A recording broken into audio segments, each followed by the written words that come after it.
السلام عليكم. الشيء بالشيء يذكر، والمؤمن يأخذ العبر مما مر على غيره من البشر. ويقول الله سبحانه وتعالى: لقد كان في قصصهم عبرة لأولي الألباب. وخير القصص التي نعتبر بها هي من المصادر الصحيحة، إما القرآن الكريم أو من هدي الرسول صلى الله عليه وسلم. والحجر مر على غيرنا من البشر، ونرجو الله سبحانه وتعالى أن يمن علينا فيخرجنا وينجينا من الحجر كما نجى غيرنا من البشر. والرسول صلى الله عليه وسلم يقول فيما يرويه عبد الله بن عمر رضي الله عنهما: انطلق 3 نفر في من كان قبلكم حتى آواهم المبيت إلى غار فدخلوه، أي اضطرهم المطر في روايات أن يبيتوا في غار. قال: فانحدرت صخرة من الجبل فسدت عليهم الغار، فقال بعضهم لبعض: والله لا ينجيكم من هذه الصخرة إلا أن تدعوا الله بصالح أعمالكم.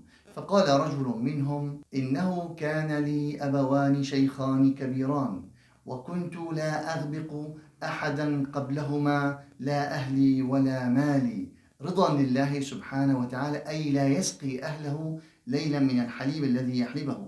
قال: ولكن فعرض لي ذات يوم أن تأخرت في طلب الشجر، في طلب الرعي لإبله. قال: تأخر فجئت في المساء فإذا بأبواي نائمين.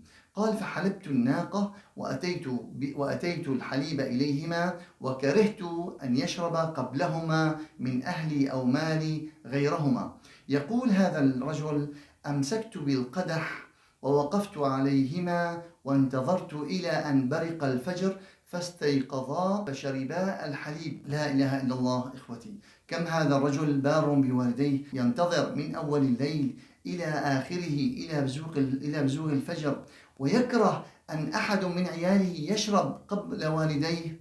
يعني مو ينتظر 5 دقائق، مو يروح ما يرجع. شوف هذا الرجل كم كان بارا بوالديه. ثم يتابع هذا الرجل ويقول: اللهم إن كنت قد فعلت ذلك ابتغاء وجهك ففرج عنا ما نحن فيه. فيقول الرسول صلى الله عليه وسلم: فانفرجت الصخرة، غير أنهم لا يستطيعون الخروج. وقال الثاني: اللهم إنه كانت لي ابنة عم أحببتها كثيرا، وأحببتها في رواية كأشد ما يحب الرجال النساء، فامتنعت عني فأصابها سنة من القحط فجاءتني فطلبت 20 و100 دينار، فقلت لها: أعطيك على أن تمكنيني من نفسك، فأعطيتها الذهب.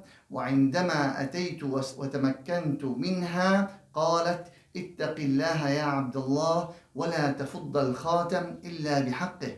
قال: فانكفأت عنها وتركت الذهب ومشيت. اللهم إن كنت قد فعلت ذلك ابتغاء وجهك ففرج عنا ما نحن فيه. فيقول الرسول صلى الله عليه وسلم: فانفرجت الصخرة، غير أنهم لا يستطيعون الخروج. فقال الثالث: إنه كان لي أجراء كثر، فوفيت كل أجير أجره، ولكن بقي أجير قد رغب عن أجرته وتركها، فتركت أجرته عندي ونميتها وكثرتها حتى أصبحت مالا كثيرا. فأتى بعد حين فطلب أجرته وقال: يا عبد الله أد إلي مالي. فقلت: اذهب إلى هذا البقر وهذا الغنم وهذه الإبل، خذها فإنها لك. فقال: أتستهزئ بي؟ فقلت: معاذ الله، إنما هي أجرتك، نميتها وثمرتها. قال: فذهب إلى هذا المال وأخذه وساقه أمامه دون أن يترك منه شيء. اللهم إن كنت قد فعلت ذلك ابتغاء وجهك ففرج عنا ما نحن فيه. يقول الرسول صلى الله عليه وسلم: فانفرجت الصخرة وخرجوا يمشون. سبحان الله العظيم. هذا الخبر الصادق يحدثنا به الصادق المصدوق. أيها الإخوة، هذا هو الحجر. دعوا الله سبحانه وتعالى أولئك الرجال بصالح أعمالهم، وأنا أتوجه إلى الله سبحانه وتعالى وأطلب منكم أن نتوجه جميعنا إلى الله سبحانه وتعالى. لا بد أن لدينا أعمالا كثر، وهذا ظني بكم، أن نتوجه إلى الله سبحانه وتعالى بصالح أعمالنا، أن يفرج عنا ما نحن فيه من الوباء والغلاء والبلاء. اللهم آمين يا رب العالمين. اللهم آمين. نعم من يسأل ربنا، ونعم الإله إلهنا، والحمد لله رب العالمين.